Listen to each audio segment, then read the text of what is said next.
Você já viu um passarinho pousado num fio de alta tensão e ficou se perguntando por que ele não toma choque? Parece perigoso, mas a explicação é simples.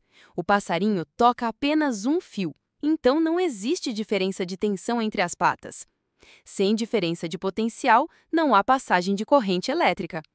Agora, se ele tocar em dois fios com tensões diferentes, ou em um fio e algo aterrado, aí sim a corrente passa pelo corpo e o resultado pode ser fatal. Gostou de entender isso? Fica por aqui porque tem muito mais curiosidades elétricas vindo por aí.